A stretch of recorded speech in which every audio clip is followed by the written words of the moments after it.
Welcome back to World's Countdown, where we're zeroing in on the first game here of the day between Fnatic and Cloud9. I hate all of you so much right now. How many minutes are there in Zero? You know what? There is 9 minutes and 47 seconds left. I can't wait. Smithy. Okay, I can't wait either. It's palpable. The story of the tournament has been buying into your own style. And Cloud9 themselves, they decided that it was a product of watching Vitality, where they really landed and honed in on what their strategy should be throughout this tournament. And I felt like just out during scrims, they see what's working, they decide to throw everything at the wall, they hit the right darts, and they decided we're gonna play full aggressive early, and they killed every meme along the way. Sneaky in lane, lol, that guy was a god in lane. And C9, I think, more than most teams, are willing to throw out what they've put time into in the past for a new thing. That's why they pull out the Hecarim pick off a few games of solo queue from Licorice. That's why they pull out Lucian after prioritizing late game carries the entire play-in stage. So C9 definitely is night and day compared to some of their earlier performances this tournament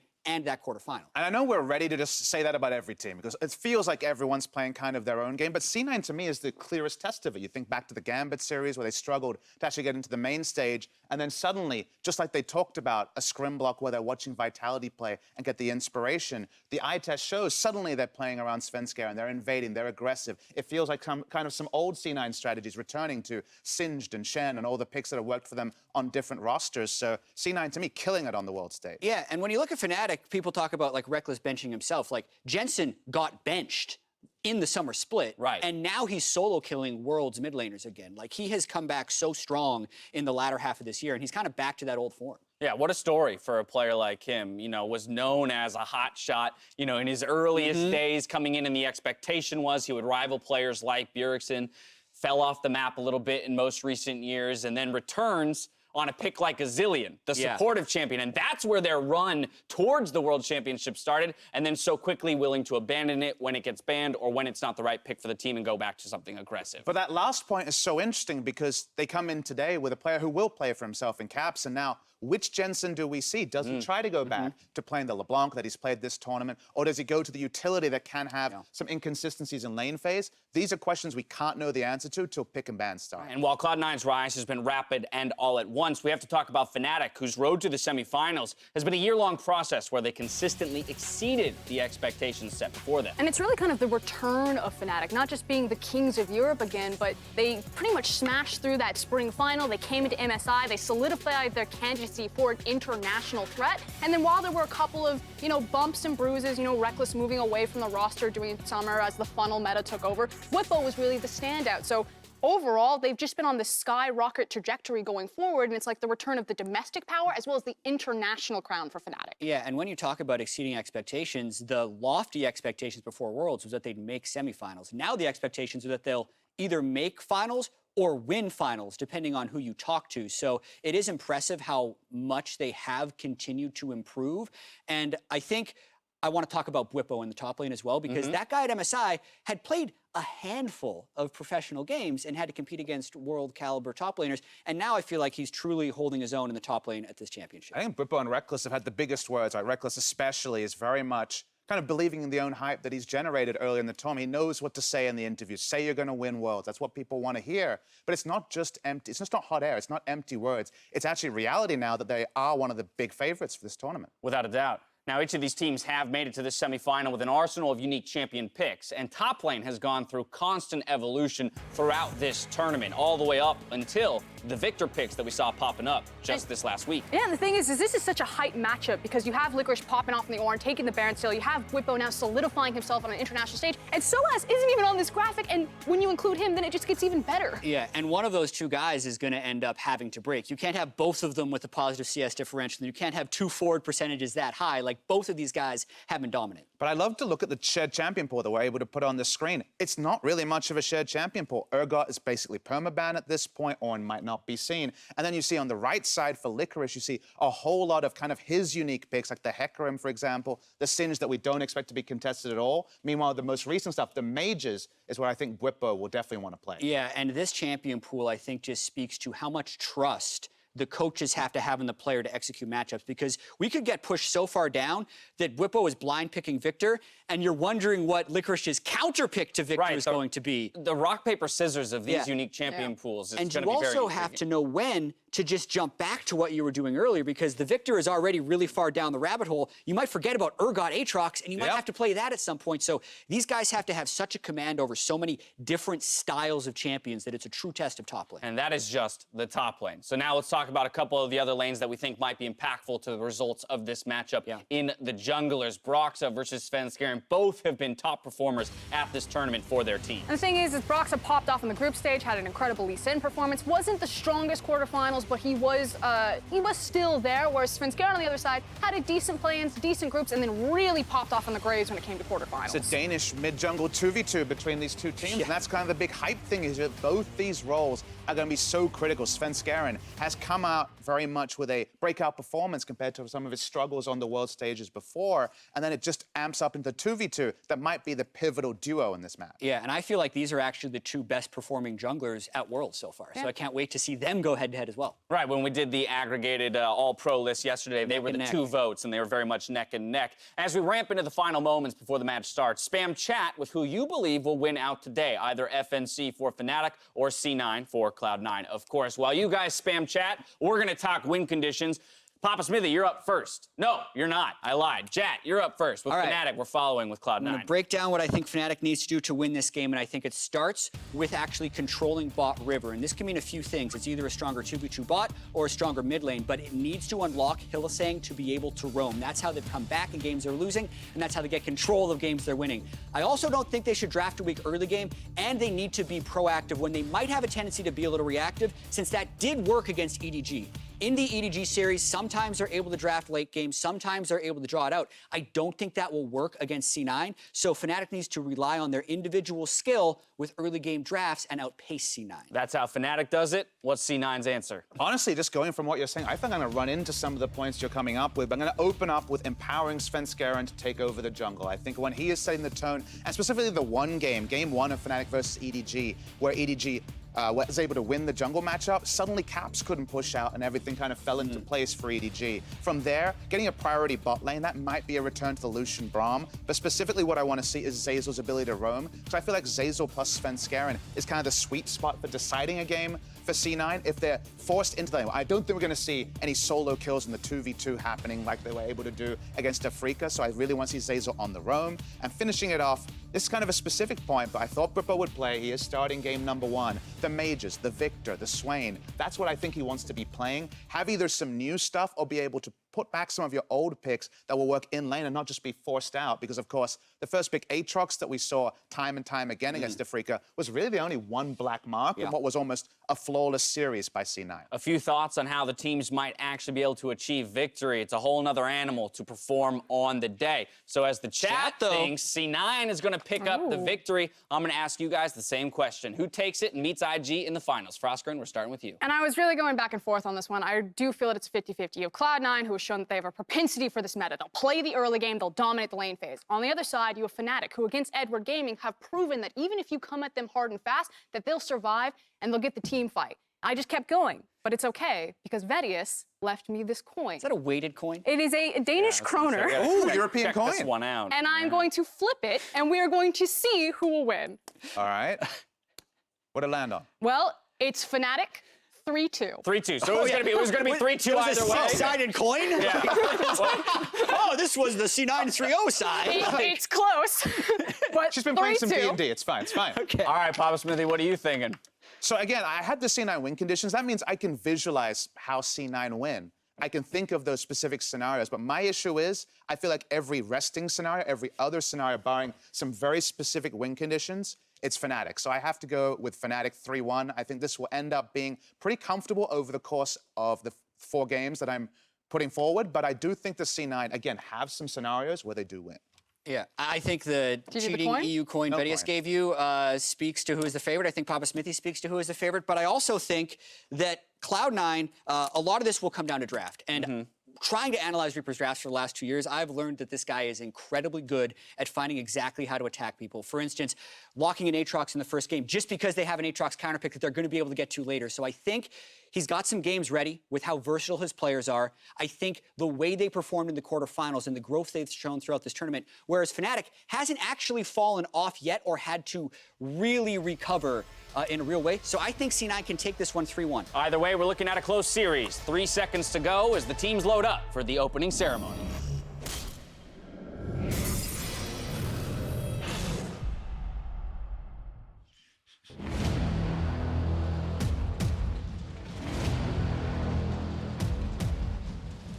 전 세계 리그 오브 레전드 팬 여러분 안녕하십니까? 이것은 어제 이어서 다시 대한민국 광주입니다.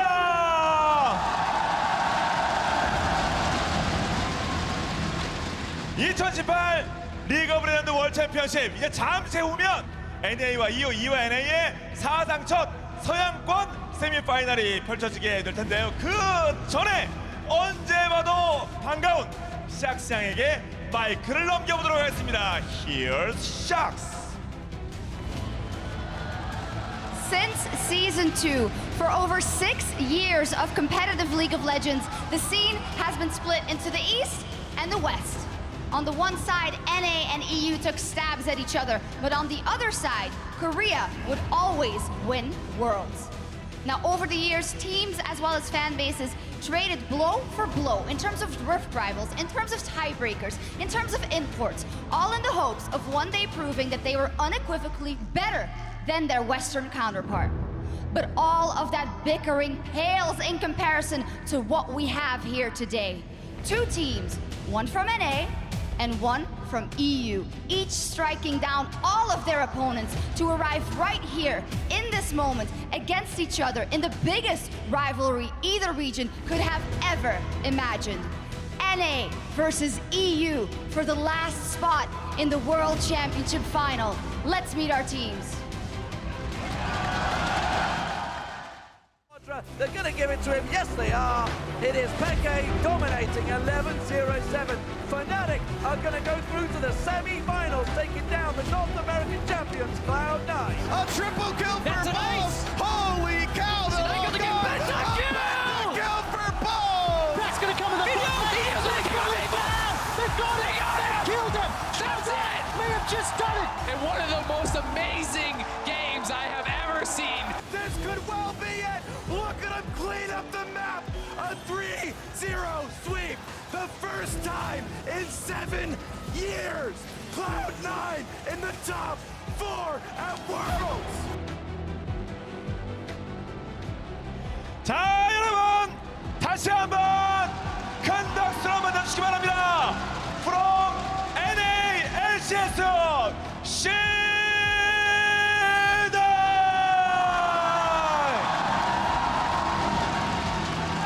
Coach Report.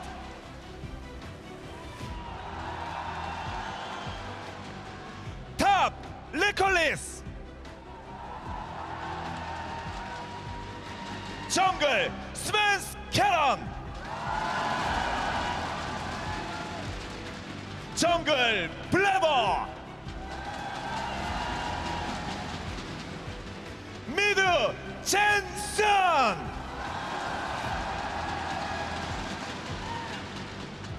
에이드 캐리 스니키.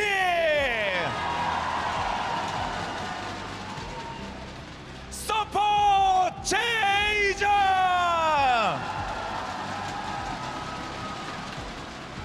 자, 이렇게 C9을 만나봤고요. 이에 맞서는 팀 다시 여러분께 소개해드리도록 하겠습니다. 여러분 화면을 통해서 이 팀을 만나보시죠.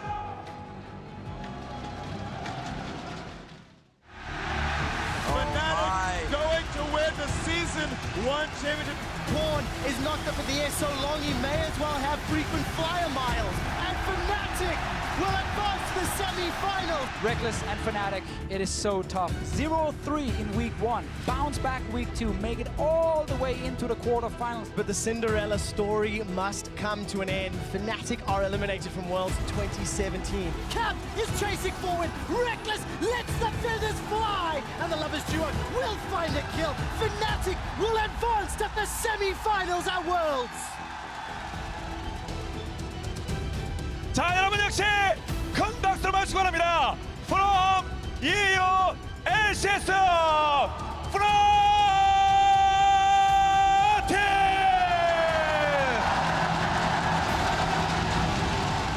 코치 딜란 파코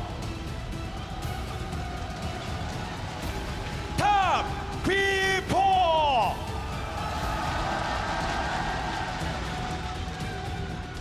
탑 소아즈 정글 브록사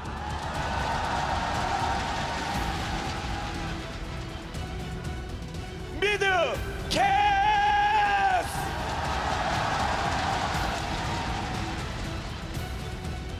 에이드 캐리 레클리스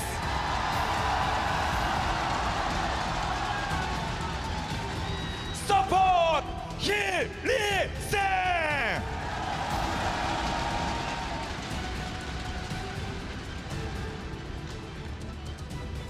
자 이렇게 플라틱과 C9과 플라틱 자 두 팀을 소개해드렸습니다. 여러분 이 두 팀이 후회 없는 승부를 펼칠 수 있도록 다시 한번 큰 응원의 박수를 부탁드립니다.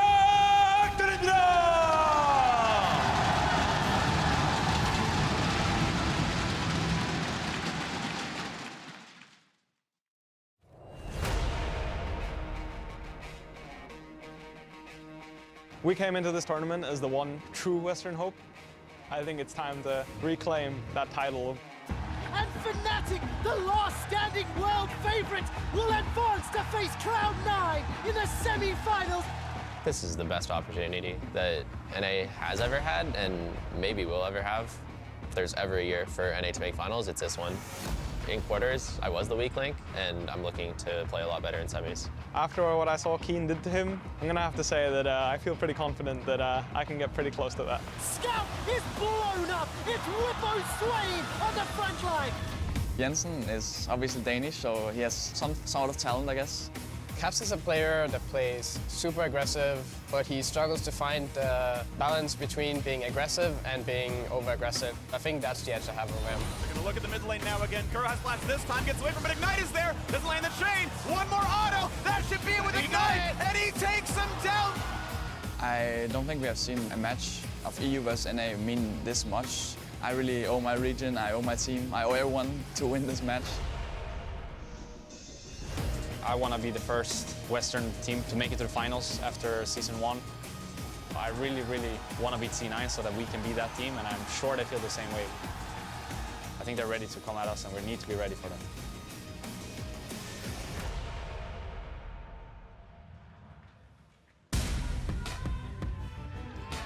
Welcome to Champion Select for the final semi-final of Worlds 2018. I am still Freak here with Kobe and Officio. Fnatic versus Cloud9 for the last spot in the finals. The biggest NA versus EU match probably of all time. It is extremely exciting. First pick and ban phase. There were some picks on both sides we were looking at. Irelia Akali has been banned by C9 in all the quarterfinal games. It stays the same here in the semifinal. And then Zillion Nocturne, two of the key picks for Cloud9. Something else we were looking at with Cloud9's games was the difference between group stages early on for Sneaky, and then once he started playing Lucian in the bottom lane, since we're looking at marksman picks already, that was going to be another one that did rise to the top because Lucian does something very different. And an interesting pick right here by Fnatic. For the entirety of the main stage of the World Championship, Cloud9 has always banned Tahm Kench. It's such a good counter to their aggressive style. And Fnatic for Hylissang, he's been this champion 8 times all year, none at Worlds and only 2 at the summer split. He basically doesn't play it. You saw the hover there, Fnatic aware it's being left up. The question is, will it get picked up in that second round here? Well, for now, it is a LeBlanc first pick. We saw this yesterday in Game 3 between IG and G2. It's simply saying we are so confident in our mid laner and whatever matchup we're going to get in this lane that we will be able to play around the lane, that we can just grab it early on. Plus, it just re-emphasizes what we were talking about with the mid laners and junglers in this game. There's so much importance put on these 4 players. They've already invested very early on Fnatic's side into the mid lane pick, but here Cloud9 invests into the jungle pit. Zhao is the king of the early game. Let's see if we get Licin from Broxah or Rakan from Fnatic. I assume we're seeing that they were not taking away the Braum ban. Oh, Viktor coming in as well. Top lane Viktor, of course, was suddenly played a lot in quarterfinals. Bwipo also showed it. Viktor has become the star of the top lane there, and the scourge of solo queue. For many, it's so annoying to play against because of the range matchup, but this is a blind Viktor. So he doesn't know already that he's going into a tanky champion, something easy to use kleptomancy again. He's actually confident enough here, Bwipo, going against Licorice, that it's going to be blind. Yeah, I want to see if teams have spent the last couple of days finding counters to Viktor. It was banned all games yesterday, so we didn't get to see blind pick. But Licorice does have a chance to last pick.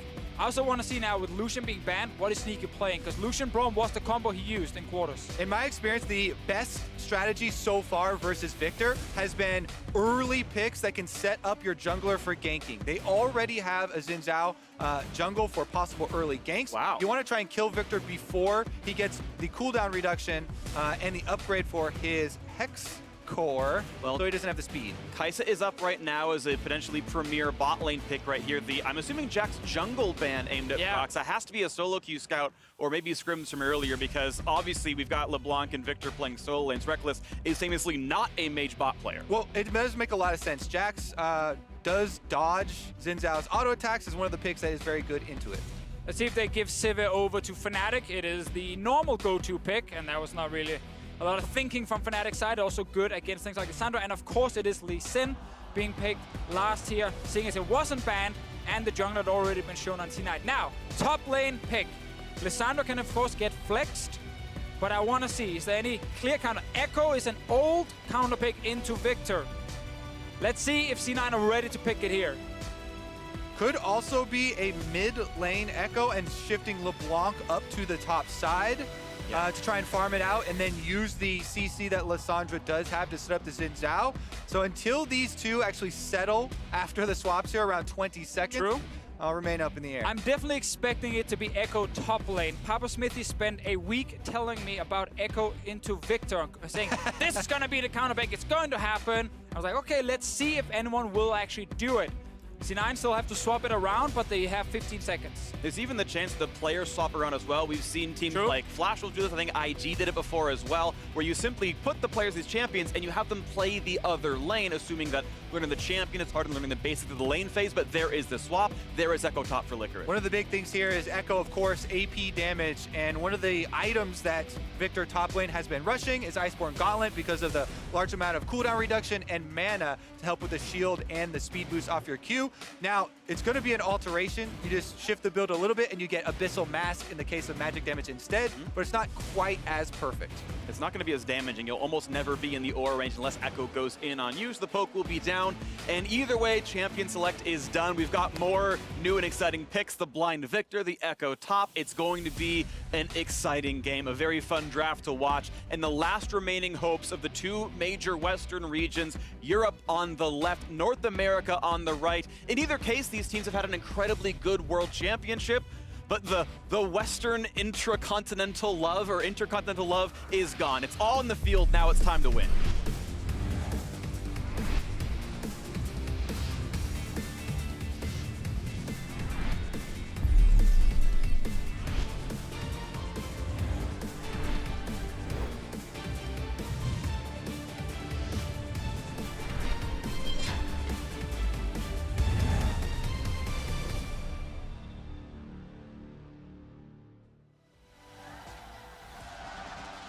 The game has begun.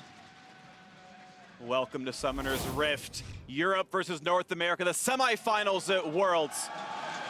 The best performance either region will have had in 7 years if you can make it to the final here. So much building up to this match, and we're now in the last few seconds where you can spam the EU Love NA in chat because it is about to catch on fire. I mean, one region will make it to the world final, The other region will get trash talked for a year. So a lot on the line here for both fan bases and As both is teams. tradition. Of course. Now, Ekko top lane, you already mentioned the AP damage. It obviously makes it a lot harder for the Viktor when it comes to his itemization, because we got to see the Iceborne Gauntlet rush when he was against things like Aatrox, and the armor was super beneficial, hard for Aatrox to kill him. Obviously not going to be the same effect against an Ekko, and there's constant threat that he can jump you with a jungler, and he can always close that gap and get onto you. Exactly, that's the key thing for me, because Viktor top actually does a lot of scaling, but we'll talk about that later because there's already an invade here that's been seen on the ward. Broxah's going to back off until his bottom lane does come. And C9 don't know they were spotted. The Super didn't see the ward that Fnatic put down into the left-hand side to not be swept out. A lot of early research on both ends here as they're still battling now for the red buff. 3-on-3 down here as we wait for this fight to continue. Broxah going to give up the control as Licorice now fighting Bwipo on the top side, and the Q's going to land. A bit more damage as well. C9 off to a good early start. Yeah, getting his passive there for the extra speed. Now, the big difference on this invade is the mid laner push. Jensen in the mid lane as the Lissandra. He pushed the wave. It was not on screen, but he got control over the mid lane here. Priority is what we call it, and Caps could not join, so they had to give up that buff. I like the scouting a lot from C9 because this actually happened against Fnatic when they played EDG, sorry, in the quarterfinal. It was also an invade in the first game. Braum support always leads the way here. Broxah now has a ward spotting Svenskeren, so he knows he's on his way into his jungle. He's just taking the long route around. Red buff sent Zhao. You do not want to fight him early. Yeah, especially with the solo lanes, getting the push on the minion waves that we have seen. Now, he's actually going for the gank rather than the scuttle crab right now. Due to the positioning of Bwipo, though, calls it off and wants to get that income going already. Broxah, as you can see, has transitioned down to the bottom side already on Lee Sin, and he may just have to focus on that area as there is not a lot of vision there either.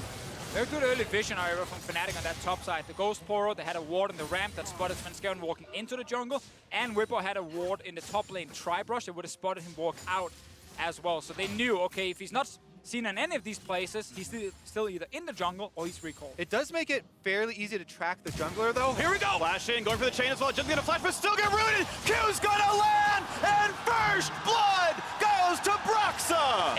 Insane setup. First pick LeBlanc. He chain flashes, so there's no reaction time from Jensen. And he gets hit. Oh my god, what a setup! Great play there from Caps, and once again, that's why we put the importance on the mid-jungle duos here in this matchup. Flashing in, securing that kill, and getting the summoner spells down. In half of all of Cloud9 games, it was the enemy mid laner giving up first blood of all 10 players in the map. Fnatic at 3 minutes turned that one around as Jensen is the first to fall in the semifinal. So let's see again here. He wants to start the animation of Flash W into E. Flash W, and then he just ease right after. Jensen simply not able to react in time. Either way, a good play right there, and this is, of course, a good start. 600 gold lead for Fnatic as the trades keep happening to the top side. And I gotta say, it's been pretty good for Licorice, putting Bwipo pretty low, who is not quite gonna get stunned. The shield doesn't take a turret shot, but Licorice seemingly having a counter pick so far to that first pick Viktor. Yeah, with the biscuit delivery as well, those are going to come in to help him sustain through this and keep up the pressure. Now, with top Viktor as well, it's very important to keep track of the rune choices. Even if you are forced to go in the magic resistance area, you can take Transcendence for some cooldown reduction at level 10, but again, it still takes a while to scale up on that pick before it comes, extremely effective. Bottom line, though, they're going in for a little bit of a trade. Well-timed rocket jump gets away from that one. It's fairly easy to do at this level of play, but either way, Hylissang not getting punished for the jump in at all.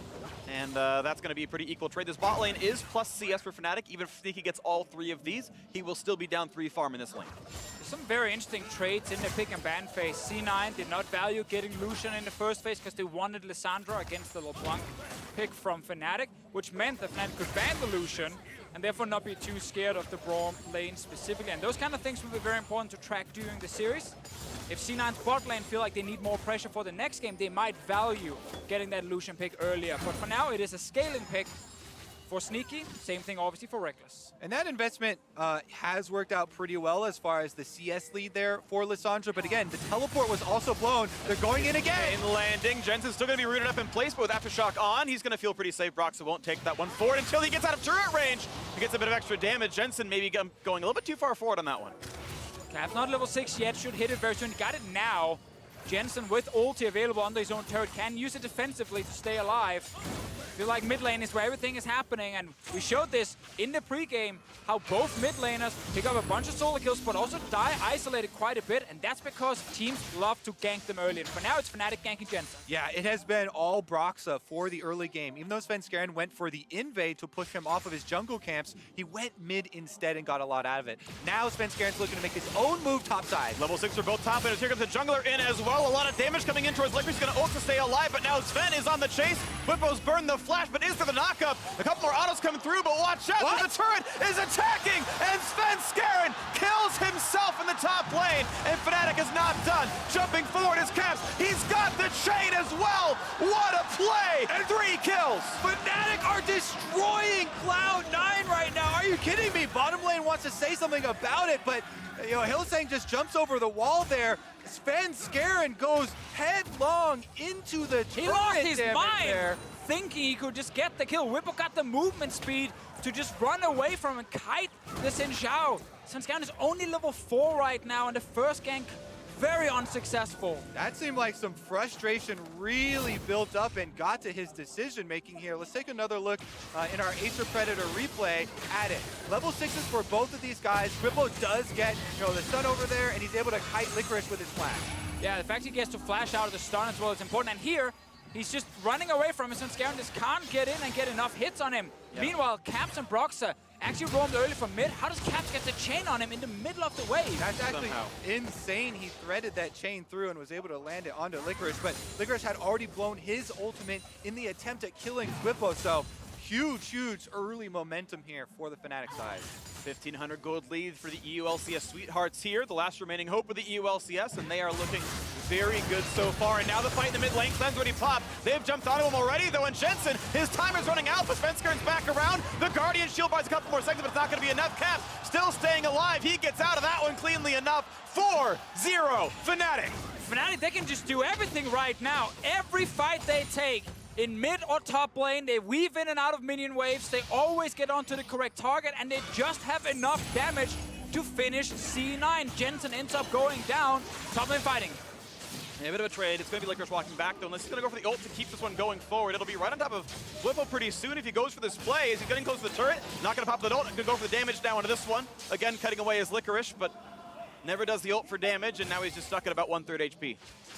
And not to mention the bottom lane here. All these kills are going Fnatic's way on the top side of the map, in mid lane, in top lane, in the jungle as well. But bottom lane actually heavily behind in CS because the Sivir keeps pushing. Top side again though, Broxah moves up. He's gonna provide some extra support for Bwipo. Under turret now, the Ekko, not a lot of options. And you saw that instant 180 from Svenskeren, unwilling to fight Broxah in the one-on-one. Better items by a completed team out versus Longsword on the one side. But now Licorice going forward a bit low, but gets the shield, and there will not be a re-engage. Bwipo playing so well with all this pressure, 1-0 and 1 despite a partial camp from Svenskeren. I think Broxah is spotted right there on the control ward. Jensen knows he's around mid lane.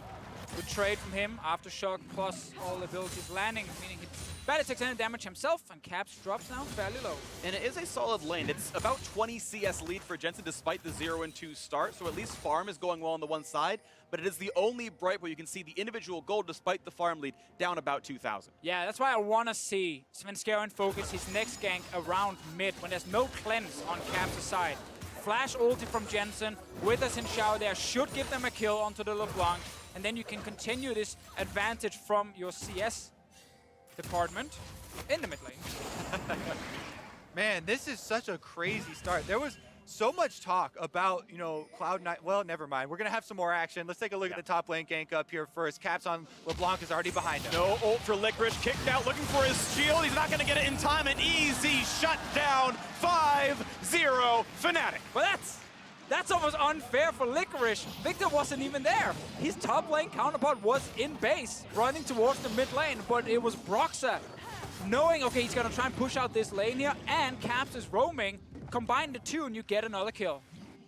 C9 not quite going all the way down to the bottom lane as Jensen's going to go back to his lane to farm.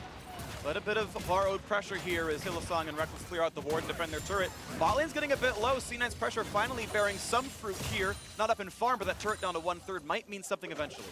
Yeah, they also had a bit of a visit there. Jensen roams down from the mid lane. Svenskeren's in the area, but they cannot overextend for a second here. Warding does stop one of the recalls. Yeah, Zeyzal going to walk back with this one, and it will be Sneaky once again matching. Has a finished Storm Race, so again, a potential power spike could be there. Just to watch the mid lane fight as Caps gets out of W range. There's never the aftershock and wins that trade handily. We talked about before how Caps had cleanse on cooldown, so there was an opening to just flash ult him with the Lissandra here and Svenskeren around, but he didn't opt into any ganks. He's also been missing flash for most of this early game.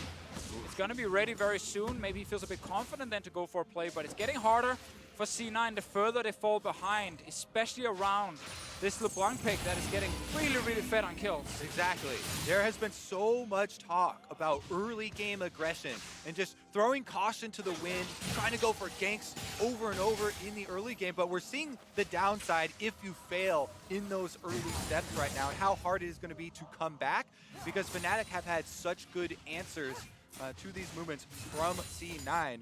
Broxah just took the early invade, was able to get to the bottom side, then kills mid lane, and has been a huge snowball. And this counter pick, Ekko, last pick in the entire draft, specifically against the Viktor.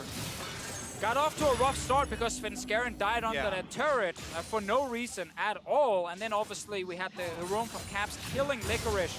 And now he's down in CS, he's not really winning trades anymore. And Bwipo is just constantly pushing in this turret. Big part of the viability of melee assassin counter picks into squishier mages is with kill threat. And if you lose the kill threat in the early game, then you lose so much power in your lane. And the whole point of that counter pick to begin with. So you're not necessarily his fault or the pick's fault, but due to the early game going on here, it has been a completely different story. The fight might continue. He doesn't ult in time. What a shot from Bwipo, getting the solo kill. Licorice not up for the match. That kill kind of encapsulates this entire first game of the series. This is a landslide, Deficio. It's a perfect game so far. 13 minutes in, Cloud9 have only had mistakes so far. Hoping for their first foray into something advantageous. It's not happening yet, though. Again, not finding the trade in the bottom lane either. Feels like C9 were looking at the Fnatic EDG series and saying, okay, Fnatic are going to play a bit slow in the early game. There are ways for us to get some bot lane. Again, that big trade coming in, but with the shield coming in time for Zeyzal. Gonna put the ult down, gotta find Rekkles a bit. Almost gets shut down with the Q. The Ignite is burning. He should stay alive, but no, it's Cap over 2 walls. Finding a kill onto the turret, and it's 7-0 Fnatic. Yep, double distortion, waves high to Svenskeren on his way in to find the kill and takes down Zeyzal. Fnatic really cannot do any wrong so far in this game, but now a TP flank, maybe something in for Cloud9, hoping to find the play as Jensen should be getting us up a route. The ult, it's spell shielded by Rekkles. He's running away, and here comes the rest of the squad. Finally a kill on the board, but Broxah already answers one. Hylissang doing well. Caps, it's a formality for this one. Bwipo gets a kill on his TP. Jensen's certain to die as well. Look at the cleanup, it's 10-1. C9, they tried. They used Jensen's TP in the bottom lane against the 2 players from Fnatic, but early spell shield and Hylissang 1v1ing Sneaky that entire time. Bought enough time here for the rest of Fnatic to show up, and everyone showed up in the bottom lane to destroy Cloud9. Now also get the first turret of the game. Yeah, even the Rift Herald spawned down here and has taken down the Cloud9 base. It's probably going to get off another charge here on the secondary turret if Bwipo can move him up. Zeyzal going to do his best to stop it, but Shelly's got her sights set on that tower. And a big chunk's going to come through for sure. Well, it's actually insane how the Fnatic players mechanically are just executing every single skirmish. From the first gank in mid lane with the LeBlanc to the roams top lane, now bot lane as well. Let's see the setup. Nika goes in, has to flash out because of the knockup. He doesn't want to get bursted down. Spell shield just in time, as you called right there, Freak, to block the Lissandra ulti.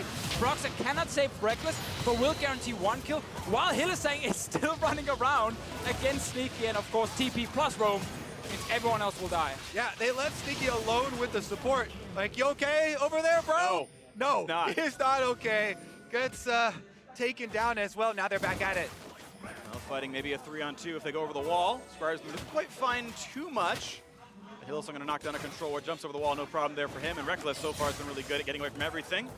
Cloud9 again failing another opportunity to go for a pick, and they can't find it. But we can see very early on, 15 minutes in, C9 is saying, okay, this laning phase is now working. They start grouping as 5, looking for a pick top lane. In the end, Fnatic smell it, and they end up just jumping away. All of Cena have to now go back, catch the waves. Bot lane already getting pushed in by the Viktor. Now, I want to emphasize how important it is that Fnatic have these powerful burst champions with so much mobility. Lee Sin and LeBlanc are two of the best champions to have this much of an early game lead on, because they can get over the map to anywhere and traverse all these different walls, come at you from all these different angles. Once they have a lead like this, it is going to be a smashing. See when the next play comes forward as this turret's getting lower and lower. Fnatic continue to make their good choices around this map. The difference in gold, about 6,000 here, a little bit above that. Fnatic are well on their way to a 1-0 start in this series. Of course, there's more to play, but they are looking very good to make their way to their first final since 2011. And on they go. Good start, at least. Yeah, a very good start. There's a lot more to play, but this is one of the most one-sided games I've seen at Worlds so far, and it's Fnatic doing a lot of really good work. Well, let's see what happens here. Jensen is hiding in a brush behind Caps. Svenskeren jumps. They do not get him in time. Cleanse was also available for the LeBlanc, so it's going to be even harder to shut him down. But there's some big bonuses now on the side of Fnatic. Kill on to Bwipo with 4 kills is huge suddenly for C9 if they can actually do it. Same thing with mid jungle. For now, though, they are not actually getting in range. Whenever C9 are trying to move out of lane, group, and find that one pick, Fnatic just back off. Yeah, I mean, you just kind of go down the checklist now. It's very easy for them to move wards into the Cloud9 jungle, and very difficult for Cloud9 to actually take any of those fights, because we talked about how mobile the Fnatic carries are that have gotten a lot of these kills. There's 3 on Bwipo, or there's 4 on Bwipo, 3 on Broxah, and 3 on Caps there. And even if Rekkles is around, he could pop the Sivir speed boost to chase people down. So it makes Cloud9 have to kind of cower behind their turrets right here because of the enormous lead that Fnatic are working with. Again, damage on towards Jensen at half HP. They're going to dive right in the Charmin, the knockup. And another kill goes in after the mid turret falls as well. Fnatic continue to take more and more. And there has been also big differences in play from game to game at this tournament. Cloud9 in this game, a lot of early mistakes that we hadn't quite seen from them so for much of this stage of Worlds, yet coming right now, it's just all crashing down at the same time. I definitely agree that Svenskeren play top lane was a mistake. I think a lot of the other situations, Fnatic just managed to get really good, attacks towards them, like in through minion waves, the flash forward from Caps in mid, like things like that. I think C9 were just not ready for in the moment. Was to me a great setup. For sure, big outplays on Svenskeren's, however, that one, no clue. Big outplays though, especially the LeBlanc that you're talking about. Caps was down in CS, yet he continues to look for these plays to set up, going for the kills and securing the extra control that way. And I want to talk about something you said before here, Kobe, with the lead now from Fnatic and getting deep vision. In this meta, especially without Tracker's Knife, most of the defensive wards teams are trying to place in the early game in their own jungle are going to be like control wards just around the entrance. But you can always see them, so Fnatic, when they walk in, can just kill the C9 control wards, place their own, which then will also deny the limited amount of normal wards C9 can place, and it gets really easy right now to just get full control of a jungle side and keep that control, because you deny full vision from the enemy team, and they don't have enough wards to keep putting them in to see what's going on. They have to constantly recall with to support them, and it's one of the reasons the game is very snowballing and very fast. So once Fnatic get back to pushing the lanes, they can look for that setup. And I give so much credit to Broxah for this. As the Lee Sin, choosing to get the LeBlanc some free time by ganking mid, getting the kills mid, means that then you unlock Caps to go roam up to the top side and take over that matchup. So it really does have this big chain effect. We're in a fight again. Yeah, as they look forward, Brock's going to jump to a ward and get away. Sivir helping him run back a little bit. Here comes the charm, the double knockup. They're going to find one already as Zeyzal, and the jungler is gone. 2-0 Fnatic. They're re-engaged, looking for Hylissang. They might jump him down, and they will. 1 up for C9, but another trade. Great kick for Broxah as he is unstoppable now in the jungle. 14 to do, and Fnatic will be satisfied with the 3 kills. Baron is on the menu. 20 minutes in, they're starting it. Sneaky's fairly low, trying to duel the red buff. Jensen is around, no ulti on his side. 4 members from Fnatic alive here. Try and force Jensen away. Ooh, he's already getting a little bit low as well. The ult's coming across the jump towards Sneaky. Somebody keeps him alive, but how can this deal really happen? We've seen crazier ones. but it seems unlikely. Broxah's been on point all game. He's got Smite again. They try to stop down Jensen. Forced farther and farther away. He's no longer in range. The Baron picked up at 20-40, and it's an 11,000 gold lead, plus a kill to add insult to injury. I mean, 20-minute Baron picked up is kind of what we expected with the direction this game was going, but Caps isn't even satisfied with that. That's a good flash. At least, though, they might get the trade. He's Clone actually blocks the Q. Broxah's here as well. A shutdown at least is picked up, and there's someone on the other side. So a couple of glimmers of hope for C9. They need a lot more than a glimmer, but they will keep chasing down Broxah. There's the ward hop. Q's gonna slow. And ult is gonna be traded for a flash, and it's just the single kill at the end of it all. Mid lane is getting pushed by Fnatic right now. They took down the turret. C9, they get the kill and a massive shutdown onto Caps. But that was basically it. Fnatic have played this early game close to perfect. And a 20-minute Baron after winning a fight is the best you can hope for when you're trying to snowball the game. 12,000 gold at 21 minutes.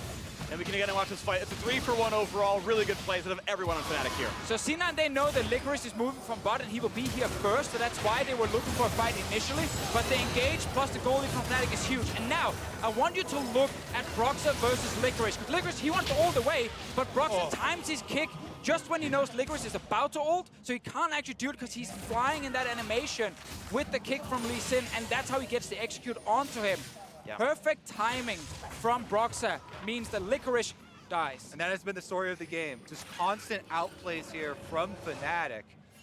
Definitely setting a worrying trend here for Cloud9 as the series just opening up. But a minute and 47 with the Baron buff, Cloud9 out going mid for Bwipo. Gonna try to find him, but of course his flash is still up because Fnatic been fighting with such an advantage. Their summoners are up after the fact. Not a problem for him, and meanwhile top is being pushed. So an attempt by C9, one jab, but the counter punch so much better. Fnatic grab even more of the base. 13,000 now the lead. Inhibitor, turret under fire, under 23 minutes, attacking now.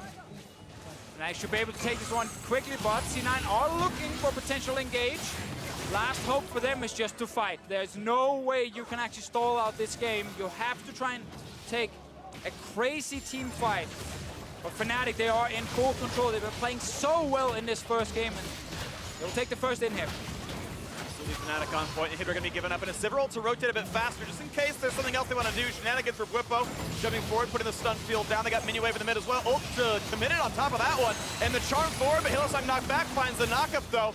No kills just yet. C9 gonna lose more of their base. Fnatic pop ults and then disengage cleanly. Fnatic making such quick work of the Cloud9 base. They saw the IG games yesterday and decided to take that challenge of how quick they can finish this one up. This first game, however, will probably shape the first pick meta of this series. LeBlanc first pick, that's the lane Fnatic ganked early game. That's the lane that roamed to top lane as well and picked up a kill in Licorice. Roam bot lane after. C9 will have side selection in the next game. There's a high chance they can go blue, try and do the exact same thing. Of course, execution is the important one, but seeing this already in game one, that first pick mage just take over the game completely, it's gonna be important for the next few. The pick was big, but the pick didn't really take over the game. It's so much more about the playmaking and the Lee Sin getting in there. That's what it gives you, man. That's what it gives you.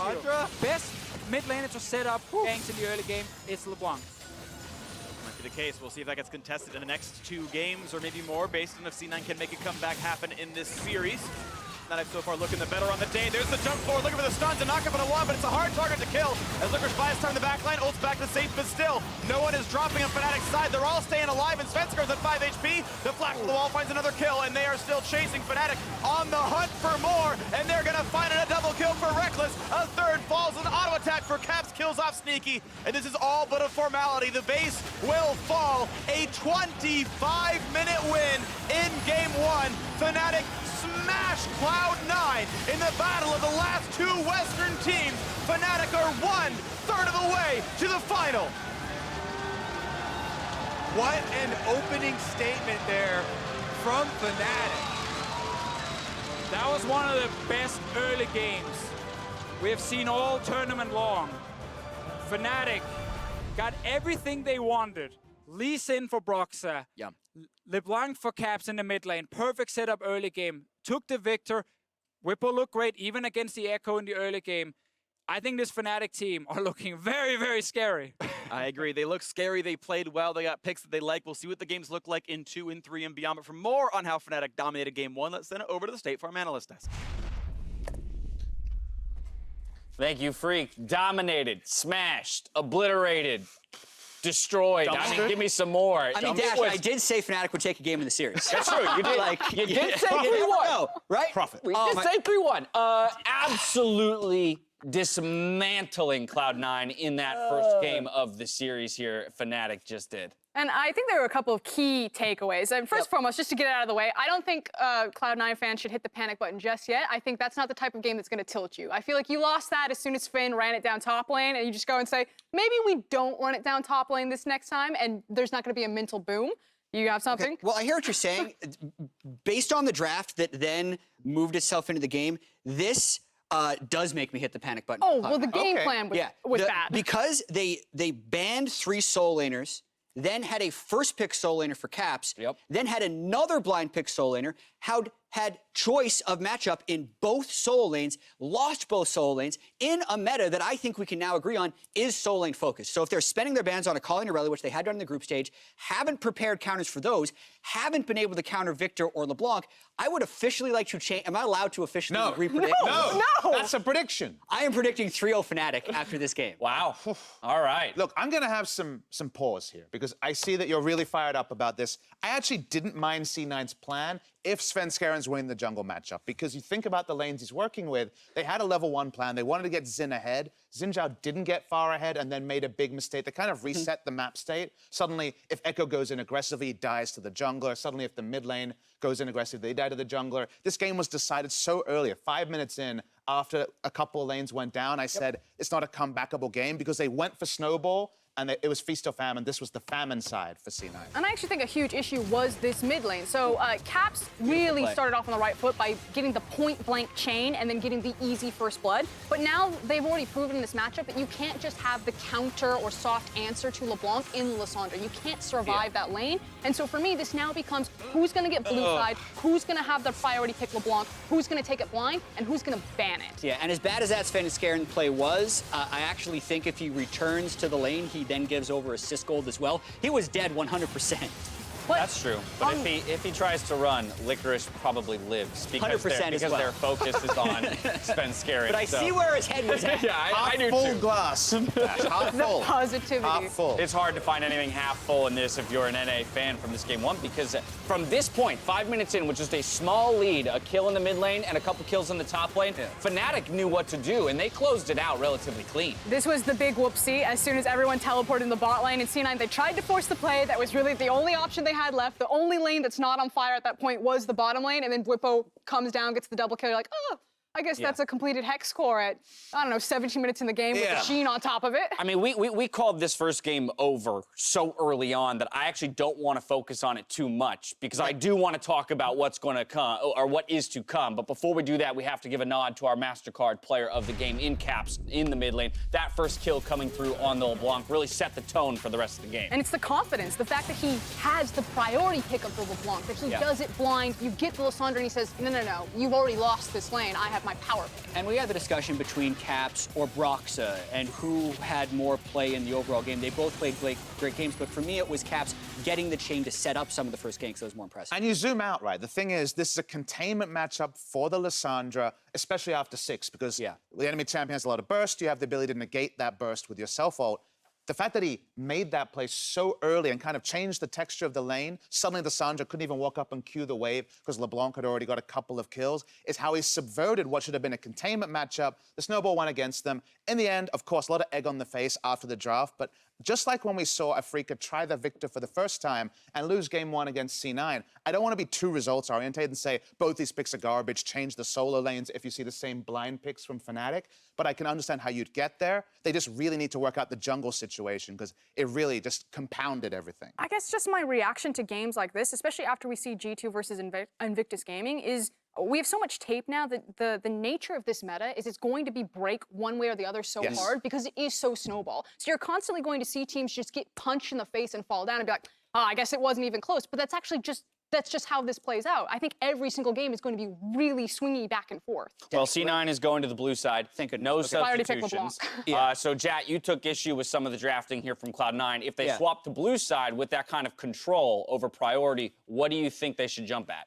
I think the first pick, LeBlanc, is super smart by Fnatic. I think that was massive. I think Jensen's also good, LeBlanc. So if it's up, I think they should take it. Okay. I also think the Aatrox Akali Aurelia ban, I don't know how good their counters to Akali or Aurelia are, or if they're willing to pilot them because they haven't shown that. But I think the Aatrox ban is useless because we've actually seen 4 champions that work well into it now. Yeah. Poppy, Jace, Viktor, and Hecarim. So just please don't ban it. Be ready for a counter pick and give yourself some flexibility for C9. Here's my panic button. If they get on blue side, and just like previous rounds, they have to ban Aurelia Akali on blue side, which of course is where you want to first pick one and be able to flex it around. The fact that they haven't mastered those champions in the few days off, that's where you get really concerned. Because if you have to ban them on red and have to ban them on blue, emergent strategies will come out that you want to address, but you won't have the bans to do so. That's where maybe pick and ban gets away from C9. Now, what does Fnatic do to kind of keep this success rolling as they move to the red side? Well, if they show that they can give away the LeBlanc, if it continues to be a priority pick and then they can break the matchup, then suddenly they've won the skill matchup, if you will, and it's now kind of like a ready check. If Cloud9, do you just have to now ban it, or is this going to be a constant competition to get on blue side just to deny pick it away from Caps? Exactly. I think Fnatic continues with the Zillion and the Nocturne ban, and then they just stack as many power picks as they can early on red side. All right, well, there you have it. Some thoughts from the analysts ahead of Game 2. Fnatic came out swinging in Game 1. We'll see if Cloud9 can shake it off and fight back in our second game. Pick up game.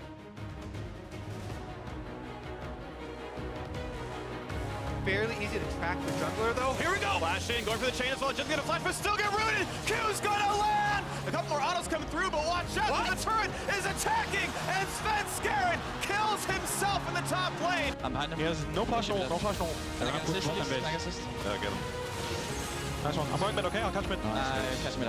Finally a kill on the board, but Broxah already answers one. Hylissang doing well. Caps, nowhere to go.